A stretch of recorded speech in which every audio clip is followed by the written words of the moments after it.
গুরুত্বপূর্ণ। আমাদের কিন্তু বিভিন্ন প্রয়োজনীয় চিঠি লিখি, তাই না? ব্যক্তিগত সংবাদ জানাতে বা জানতে, কিংবা তোমার প্রাতিষ্ঠানিক কিছু নিয়ম মানতে, আমাদের আনুষ্ঠানিক বক্তব্য ব্যবহার চিঠি লিখি, ব্যবসায়িক কারণে লিখি, অনেক চিঠি আছে না? চিঠি কিন্তু বা পত্র কেন ধরো আগে কিন্তু মানুষের পাতায় লিখত, এই পাতা থেকে এসে পত্র, যেখানে বলা হচ্ছে চিঠি বা পত্র, ঠিক আছে? এখন চিঠি বা পত্র সবচেয়ে ভালো হলো কি, আবার একটা চিঠি কিন্তু তোমার সাহিত্যের মনে করতে পারে, রবীন্দ্রনাথের চিহ্নপত্র দেখবে, ওখানে অনেকগুলো চিঠি আছে এবং খুব মানসম্মান, সাধারণত কি সহজ সরল এবং হৃদয়গ্রাহী করে লিখতে হবে চিঠিটা, যেন তোমার আকৃষ্ট হয়। চিঠিটা বিভিন্ন রকম হতে পারে, যেমন ব্যক্তিগত চিঠি হতে পারে, আবেদনগত বা দরখাস্ত হতে পারে, সম্ভবত প্রফেশনাল চিঠি হতে পারে, মানপত্র এবং স্মারকলিপি হতে পারে, বাণিজ্যিক বা ব্যবসায়িক পত্র হতে পারে। তো ব্যক্তিগত চিঠিগুলো যেমন দ্বারা আমরা বাবা মা ভাই বোন বন্ধু বান্ধব একদম ঘনিষ্ঠ যুদ্ধের চিঠি লিখি, তাই না? এটা একরকম হবে। আবার চিঠি লেখার বা আবেদনপত্র কোনটা, নর্মালি কিন্তু আবেদনপত্র আমরা কোথায় লিখি, প্রধান শিক্ষক প্রিন্সিপাল কিংবা মাদ্রাসার সুপার কিংবা ধরো সরকারি কোনো কাজে, ধরো চেয়ারম্যান ইউনো বা এমপি সাহেবের কাছে লিখছি কোনো বিষয়, সেটা হতে পারে। তবে বিভিন্ন চিঠি যে ধরনের হোক না, কিছু নর্মাল বিষয় আমাকে মানতে হবে, যেরকম বিষয়বস্তু বা প্রসঙ্গের উপর চিঠির কাঠামো হবে। এক এক রকম পদ্ধতি, এক রকম পদ্ধতি বা ভাষা অনুসরণ করতে হবে। চিঠির মাধ্যমে মানুষের রুচি এবং ব্যক্তিত্বের প্রকাশ হয়, তাই অস্পষ্ট এবং কাটাকাটি করা যায়, সেদিকে খেয়াল রাখতে হবে। ভাষা ব্যবহারের ক্ষেত্রে কিন্তু যথেষ্ট সতর্কতা অবলম্বন করতে হবে, নির্ভুল বানান, যথাযথ শব্দ এবং এগুলো খেয়াল রাখতে হবে। তারপর চিঠি লিটেড হওয়া যায়, আমরা যে বইয়ে চিঠিগুলো দেওয়া থাকে ওটা তো নমুনা, তুমি যদি হুবহুটা লেখা হয় তাদেরকে ফোন নাম্বার তোমাকে দিবে, তা না। আর মনে রাখবে তোমার হুবহুতে তিনটা কথা, তোমার সেখানে ব্যক্তিত্বের পরিচয় আছে, তোমার রুচির পরিচয় আছে।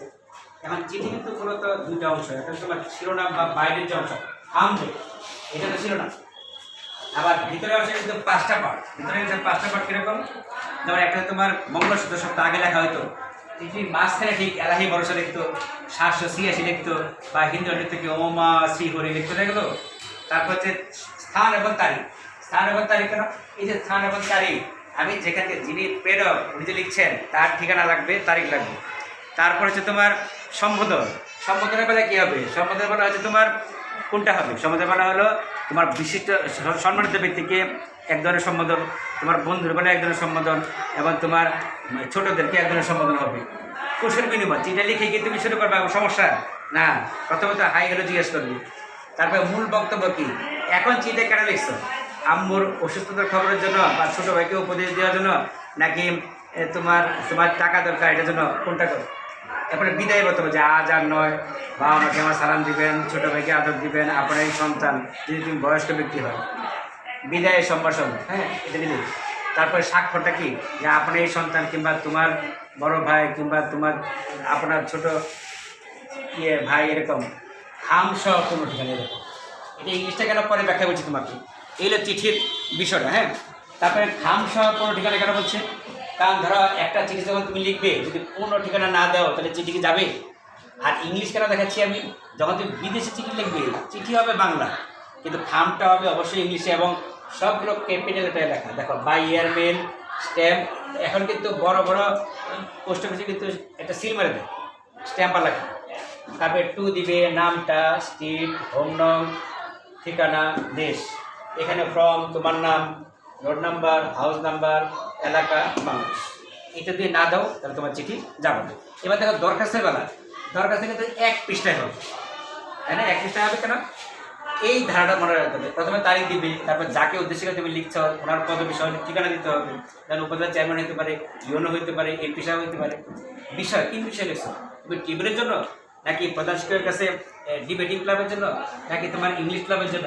সূচনা বক্তব্য, প্রথমে তো যদি স্কুলে লেখা তাহলে যে আপনার স্কুলের আমরা অমুক নিয়মিত ছাত্র, আমাদের স্কুলে একটা ক্যান্টিন দরকার, কিংবা ডিবেটিং ক্লাব দরকার, কিংবা বিজ্ঞান ক্লাব দরকার। মূল বক্তব্য, যে মূল ব্যাখ্যা করবে। বিদায় সম্ভাষণ, আপনারই অনুগত ছাত্র, আমরা অমুক অমুক। তারপরে স্বাক্ষর, 4 বছরের স্বাক্ষর, তাহলে এই দরখাস্ত কিন্তু 1 পৃষ্ঠা। আর চিঠি যেটা লিখবে সেটা কিন্তু পাশাপাশি 2 পৃষ্ঠা। কীরকম, এরকমভাবে তুমি দিবে, এখানে শুরু করবে এখানে শেষ, কিন্তু কখনোই কিন্তু এখানে শুরু করে এখানে শেষ করবে না, মনে থাকবে এই চিঠি দরখাস্ত। তারপর ধরো আরও কিছু চিঠি আছে, যেমন ধরো এটা চিঠি বা দরখাস্তগুলো। এবার ধরো তুমি, যেমন ধরো তুমি লিখবে, কোথায় লিখবে তুমি সম্পাদক লিখবে, সেখানে কি হবে, সম্পাদক, সেখানে কিন্তু সম্পাদকের বরাবর লিখতে হবে, বরাবর সম্পাদক, দৈনিক প্রথম আলো, কারণ বাজার, ঢাকা, যা আপনার বহুল পরিচালিত পত্রিকা নিচের অতি জনগণিত বিষয়টা যদি প্রকাশ করেন তাহলে আমাদের খুবই উপকার হয়। এইটা সমাপতি পাঠা, তারপরে মূল পত্র পাঠা দিবা। তারপরে তুমি চলে আসো মানপত্র, যেমন তোমাদের স্কুলে এসএসসি পরীক্ষাতে চলে যাবে, একটা মানপত্র দিবা না তুমি? কিংবা প্রধান অতিথি আসছে একজন বিশিষ্ট কবি কিংবা উপজেলা নির্বাহী অফিসার কিংবা ডিসি সাহেব, তার কিছুটা মানপত্র দিবে। সেখানে কিছু নিয়ম আছে। প্রথমে কি, মূল শিরোনাম, তারপরে উপশিরোনাম, নাম, স্বাক্ষর এবং তারিখ, এটা দিবে মানপত্রের বেলা। এবং স্মারকলিপির বেলা এরকম বিভিন্ন দাবি দেওয়া নিয়ে আমরা স্মারকলিপি দিই। যেন আমরা যারা শিক্ষক, আমরা স্মারকলিপি দিতে পারি ডিসির কাছে বা ডিসি স্যারের বরাবর। তারপর ধরো আমন্ত্রণ পত্র বা নিমন্ত্রণ পত্র, তোমার বোনের বিয়ে হতে পারে, তোমাদের স্কুলে বার্ষিক ক্রিয়া হতে পারে, কিংবা তোমাদের একটা ডিবেটিং অনুষ্ঠান হবে, সেটা একটা দাওয়াতপত্র বা আমন্ত্রণপত্র দিবে।